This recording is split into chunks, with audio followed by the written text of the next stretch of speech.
I would always say to anybody unsure of going on a cruise just to do it once and then you can decide whether you like it, as it's a great way of seeing the world with only a small amount of effort. So here are some of the things that you need to know when deciding to go on one. First of all, size matters. If you choose one of the more popular cruise ship companies, their ships tend to be big, as many as 4,000 people on board. The majority of cabins are balcony types, and so they have their own views of the sea, and they're usually quite small, but you need to ask yourself whether you're going to be spending much time in them. Probably not. The inside type cabins have no view, and will always be the cheapest price, but of course you won't see any daylight and may even need an alarm clock to get up. Mid-range ships have from a few hundred to 1,000 or so people on board, and there are even smaller ships with less than 100 people and crew. Just remember that the smaller ships tend to be quieter. They will have fewer facilities on board and cost more to book.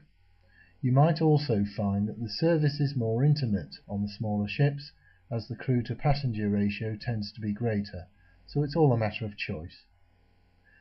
Now everything comes with advantages and disadvantages, so if you want a quiet, relaxing cruise, then perhaps a big ship is not for you.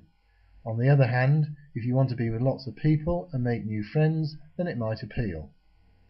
Before you book, check you have a valid passport with at least 6 months to expiry, and when you receive details of your cruise after you've booked it, it should tell you whether you need visas.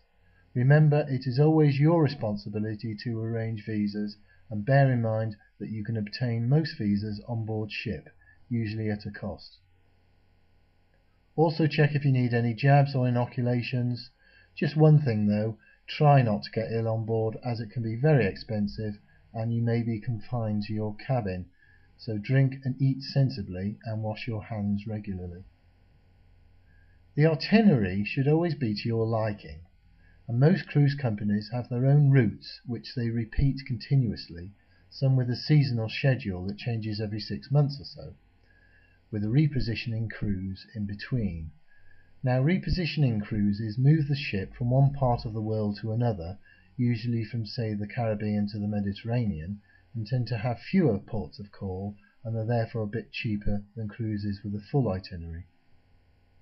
If you don't get off the ship to do a tour, and remember the ships are quite a nice place during a port of call because it's quiet, you may not need a visa for that port.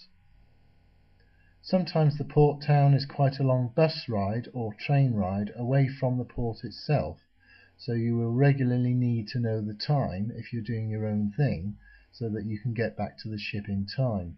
Remember, the ship will go without you if you are late.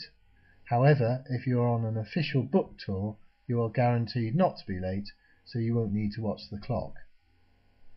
You usually have about 8 hours or so to have a look around the port of call. Sometimes though it can be as little as 4.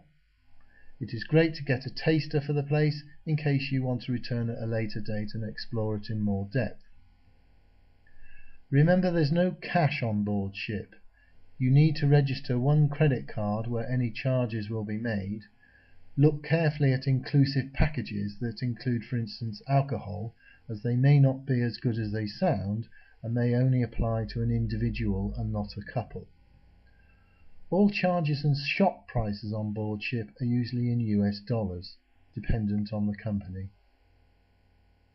There are often meet and greet groups that you can join either on websites before you sail or at the time, where you can make friends and join up for port tours, for instance. This is a great way to gain lots of knowledge, make friends and save money.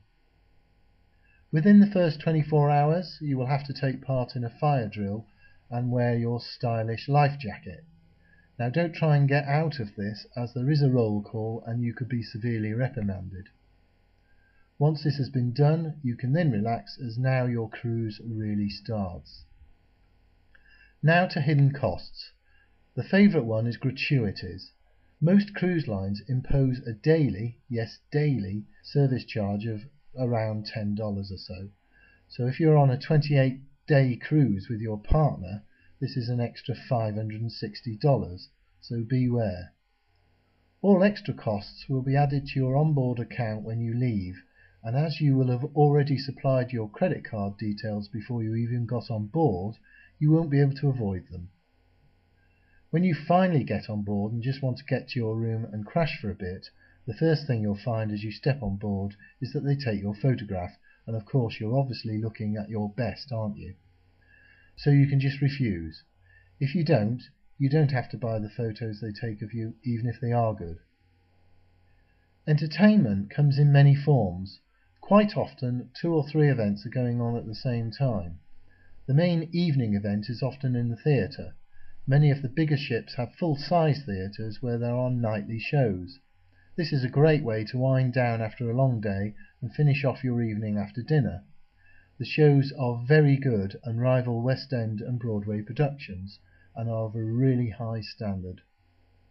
If you fancy something a little less ambitious, there are usually areas on the ship with alternate entertainment throughout the day. On the smaller ships, your entertainment will be more intimate and simpler, as you may not have a theatre or even a stage. Some of the larger ships have casinos with slot machines and card tables. Games are plenty and can include poker and blackjack. The credit system can be used sometimes in the form of buying tokens. The larger ships have tennis courts, climbing walls, and even golf courses. These sometimes work on a booking system, so pick your times carefully. There will be many opportunities to shop on board, but prices aren't exactly competitive, as you are now a captive audience and can easily be fleeced of your hard-earned cash. For day-to-day items, it's usually better to get these before you board or at the port of call. A lot of people go on cruises just for the food and the fact that they are waited on for most meals. Although food is available in some form pretty much all day, you can easily overdo it and feel bad, so take it easy. Remember that some cruise lines have a dress code for evening meals, which may require wearing suits or dresses. This can sometimes put people off, but remember there will always be alternative bars and restaurants to go to that don't require dressing up. Meals very rarely have inclusive drinks, especially alcoholic ones. Open dining means that you randomly sit anywhere each day for dinner, whereas sometimes you may be allocated a table for your whole cruise, so beware who you sit next to. Breakfasts or lunches are often buffet style with plenty of choice. So there it is, just a quick guide to some of the things you need to look out for when booking your first cruise.